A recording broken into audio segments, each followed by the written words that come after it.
JavaScript strings වල අද අපි කතා කරන්න යන්නේ substring කියන method එක ගැන. එහෙනම් අපි කෙලින්ම යමු වීඩියෝ එකට.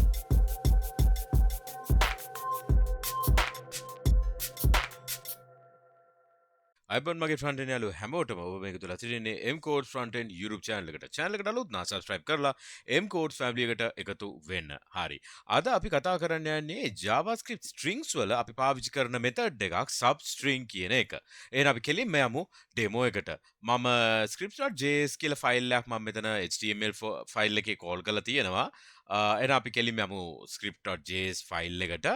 variable එකක් හදලා තිනවා channel name කියලා. මම MCodes Frontend කියන string එක මම double quotes එකෙන් surround කරලා තියෙන. ඒක නිසා මේක string variable එකක්. හරි. අපි මුලින්ම බලමු substring කියන method එකෙන් අපි මොකද්ද ඉෂ්ට සිද්ධ කරගන්න යන්නේ කියලා. අපි string එකක් තියෙනවා කියලා හිතමුකෝ. දැන් මෙතන උදාහරණේ MCodes Frontend. මට මේකෙන් text එකක් එළියට ගන්න පුළුවන්. හරිද? text එකක් එළියට ගන්න ඕනේ. අන්න ඒ විදිහට. එතකොට අපි index එක දෙනවා text එකක් එළියට ගන්නවා. දැන් එතකොට ඔයගොල්ලන්ට හිතන්න පුළුවන් මේක slice කියන method එකට අපි කලින් ගෙනාව වීඩියෝ එක සමානයි නේද? ඔව්. substring සහ slice අතර සමානතාවයක් තියෙනවා. හැබැයි සම්පූර්ණයෙන්ම නෙමෙයි. මම ඒක අද වීඩියෝ එකේ ඔයගොල්ලන්ට කියලා දෙන්න. එහෙනම් මුලින්ම අපි substring කියන method එක ගැන කතා කරමු. මම මුලින්ම console log එකක් ගේන්නම්. channel name කියලා .substring. මම නිකම් මේක method එකක් නිසා වරහන දාලා මම නිකන් save කරන්න. save කරපු ගාම ඔයගලන්ට පේනවා MCodes Frontend කියලා සම්පූර්ණ string එක පෙන්නනවා. හරිද? මම මෙතනට pass කරන්න ඕනේ කාවද? දැන් අපි බැලුවොත් වරහන දාපු ගාම ඔයගලන්ට පෙන්නනවා start එකයි end එකයි කියන parameters දෙක තමයි මෙතනට දාන්නේ. start එක කියන්නේ මොකද්ද? index number එකක්. end එක කියන්නේ මොකද්ද? ඒකත් index number එක. මොකේද index number එකද? මෙන්න මේ string එකේ. දැන් ඔයගලන්ට මතක ඇති මම කලින් වීඩියෝ එකේ slice ගැනත් ඔය index එකක් ගැන කතා කරා. එහෙනම් මම ඔය index එක මේ විදියට දාන්න. මොකද්ද මේ index එක කියන්නේ? MCodes Frontend කියන එකේ බිඳුව කියන්නේ index එක. අපි හැම index එකක් පටන් ගන්නේ බිඳුවෙන්. ඒතර පළවෙනි ඉලක්කම තමයි බිඳුව කියන index එකේ පටන් ගන්නෙ. ඒතර MCodes එකේ M අකුර C එක index 1 index 2 එක තුන්වෙනි ඉලක්කම අන්න ওই විදිහට. එතකොට ස්පේස් එකත් එක්කම කවුන්ට් වෙනවා index එක. ওই විදිහට 14ක් තියෙනවා. හරිද? එතකොට substring කියලා මම 0 කියලා දුන්නොත් මේ ඇවිල්ලා start එකනේ. මම save කරොත් MCodes Frontend කියලා සම්පූර්ණ එකම පෙන්නනවා. හරි. ඒ ඇයි ඒ start එක 0. එතකොට start to finish එකපාර පෙන්නනවා. දැන් ඉවර වෙන්න කියලා කියන්න බෑනේ. substring කියන එකයි slice කියන එකයි පොදු ලක්ෂණය තමයි පොදු සමානකම තමයි මම start එකයි end එකයි දෙන්න ඕනේ. එතකොට end එකෙන් තමයි මේක නතර වෙන්නේ. ඒ වෙනකන් string එක display කරනවා. හරි. එතකොට මම end එකක් දෙන්නම් බිඳුවකම අපිට ඕනේ කියමු MCodes කියන මේ ටික. එතකොට බිඳුවකම 6 නේ. මතකයිනේ 6 දෙන්නේ ඇයි 6 print වෙන්නේ නැහැ. නමුත් 6 වෙනකන් තියෙන ඔක්කොම ටික print වෙනවා. හැබැයි පටන් ගන්න index එක පෙන්නනවා. ඒක මතක තියාගන්න. ඒතර මම බිඳුවකම 6 කියලා දාපු ගාම ඔයගලන්ට පේනවා MCodes කියලා පෙන්නවා. හරිද? ඒ වගේම පළවෙනි ඉලක්කම පෙන්වන්න ඕන නම් බිඳුවකම 1 දාපු ගාම පළවෙනි එක M කියලා පෙන්වනවා. අය බිඳුවකම 1 කියන්නේ මොකද්ද? 1 කියන්නේ C නේ. ඒතර C display වෙන්නේ නැහැ. M display වෙනවා. හරි? ඒ විදිහට. ඒතර M තමයි display වෙන්නේ. right. ඕගලන්ට මතක ඇති අපි slice කියන එකේ ඍණ පිටිපස්සේ ඉඳන් උඩට ඍණ 1 ඍණ 2 ඍණ 3 කියලා ආවනේ. හැබැයි මේකේ ඍණ ඉලක්ක නැහැ. මම මෙතන ඍණ 3 කිව්වොත් MCodes Frontend තමයි පෙන්නන්නේ. ඒ මොකද ඍණ 3 එයා ඔටෝමැටිකලි ඍණ අගයන් අපි දාන ඕනම වෙලාවක මෙයා බිඳුව කියලා තමයි ඩිස්ප්ලේ කරන්නේ. බිඳුව කියලා ලිව්වා වගේ තමයි මෙයා එක්සිකියුට් කරන්නේ. ඒ කියන්නේ හොඳට මතක තියාගන්න substring දානවා නම් ඔයා ඍණ 3 ඒ කියන්නේ ඍණ කියන ඉලක්කම් දෙන්න යන්න එපා. මොකද ඒක ඔටෝමැටිකලි එක කන්වර්ට් කරගන්නවා බිඳුව කියලා. ඍණ එකක් දැම්මොත් ඒක බිඳුව විදියට තමයි කන්වර්ට් කරගන්නේ. හරි. දැන් අපි හිතමු අපිට ඕනේ මේ MCodes Frontend කියන එකේ අන්තිම අකුර D. හරිද? එතකොට මම D කොහොමද පෙන්නන්නේ? 14 කියලා දැම්මනම් හරිනේ. 14 දැම්මනම් හරි. D කියලා පෙන්නනවා. නමුත් ප්‍රශ්නේ මොකද්ද?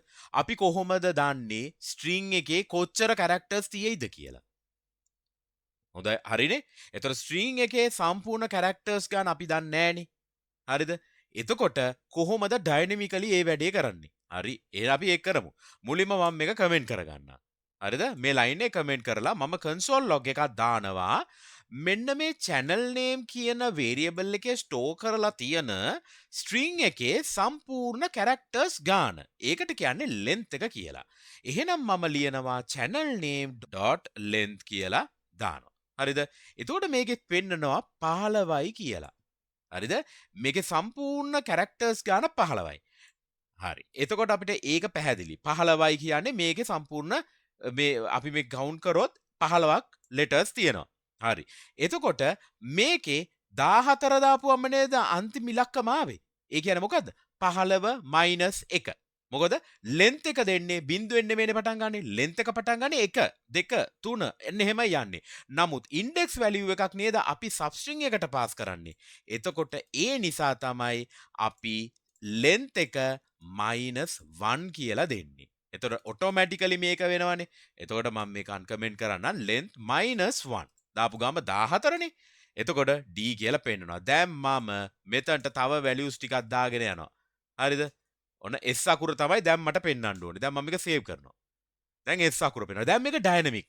හරි. තව දෙයක් කියන්න ඕන මෙන්න මේ length කියන එක ෆන්ක්ෂන් එකක් නෙමෙයි. length කියන්නේ property එකක්. ඒ නිසා තමයි අපි මේ length එකට වරහන් දෙකක් දාන්න නැත්තේ. දැන් substring කියන එකට අපි වරහනක් ඇතුළේ නෙමෙයි මේක දැම්මේ. හැබැයි length එක අපි නිකම්ම value එක display කරනවා. ඒකට මම කියන්නම් මෙන්න මේ console log එක අපි පාවිච්චි කරොත් channel name එක .length අපි වරහනක් දාන්නේ නැහැ. මේක සේව් කරපු ගාම ඕගලන්ට පෙන්නනවා මේ සම්පූර්ණ එකේ length එක 40යි කියලා පෙන්නනවා. දැක්කද? ඒ length එක වරහන් දාන්නේ නැහැ. ඒක property එකක්. නමුත් මේක substring එක අනිවාර්යයෙන්ම method එකක්. ඒ නිසා තමයි වරහන් දෙකක් දාන්නේ. මොකද ඒකත් අපිට ඔය syntax errors ඔය JavaScript එකේ errors දෙන්න පුළුවන්. අපි නිකන් වැරදිලා වරහනක් දැම්මොත් අපි මේකට වරහනක් නිකන් මෙහෙම දැම්මොත් මට දැක්කද type error එකක් දෙනවා. මෙන්න මේ විදිහට not a function කියලා. දැන් මේක දැක්ක ගාම ඕගලන්ට පේනවා line number 19 මෙන්න 19 කියන නම්බර් එක පෙන්නවා. මම මේ කිව්වේ මෙන්න මෙතන බලලා. මෙතින් 19 කියලා not a function. not a function. එතනින්ම අපිට තේරෙනවා ආ මම වරද්දගෙන කියලා. කටපාඩම් කරන්න දෙයක්වත් නෑ. මේක length එකට වරහනක් දානවද නැද්ද? හරි. හැබැයි මේකනේ idea එක මේ වෙලාවෙම ගත්තොත් මට error එකට එන්න යන වෙලාවත් මට අඩු වෙනවනේ. ඒ නිසා තමයි මම උගලන්ට කිව්වේ මේ length එකට වරහන් දාන්න නෑ. මොකද මේක property එකක්. හැබැයි දැම්මයි කියලා බය වෙන්නත් එපා. ඔයාට error එක දෙනවා මේ විදිහට ලස්සනට 19th line එකේ මට මේක error එක දෙනවයි කියලා. හරිද? ඒතොර ඒක තමයි මට length එක ගැන කියන්න ඕනේ. dynamically මේ string එක වැඩි වෙන වාරයක් පාසා දැන් මම මේකට තව values ටිකක් add කරොත් මොනවද බම 1 3 කියලා දාන 1 2 3. එතකොට දැන් 3 තමයි මට එන්න ඕනේ substring කරපුවාම මෙන්න මේ length එකේ. හරිද? අන්තිම ඉලක්කම හැටියට. එතකොට 3 කියලා ආවා. දැක්කද? එතකොට සම්පූර්ණ එකේ length එක 48යි කියලා ආවා. මේක 3යි කියලා ආවා. ඉතින් මම length -1 දැම්මේ හේතුව තමයි මේකට අපි index value එකක් තමයි දාන්නේ. දැන් length කියලා දුන්නොත් තේරුම මොකද්ද? length කියන්නේ හැමතිස්සෙම එකෙන් පටන් ගන්නවා. නමුත් index එක පටන් ගන්නේ බිංදුවෙන්. එතකොට පළවෙනි මට ඕන වුණා නම් හරි හිතන්න මේකේ තියෙන MCodes from මුකුත් නැහැ. M විතරයි තියෙන්නේ කියලා හිතන්නකෝ. එතකොට මොකද වෙන්නේ? M කියලා එනවා. දැන් මම මේ length විතරක් තිබ්බනම් මොකද වෙන්නේ? මට M අකුර එන්නේ නැහැ. ඇයි ඒ? length එක කීයද? 1. 1 කියලා එකක් නැහැ නේද? 1 දැන් මේ ටික නැහැනේ. එතකොට බිංදුවෙන්නේ පටන් ගන්නෙ.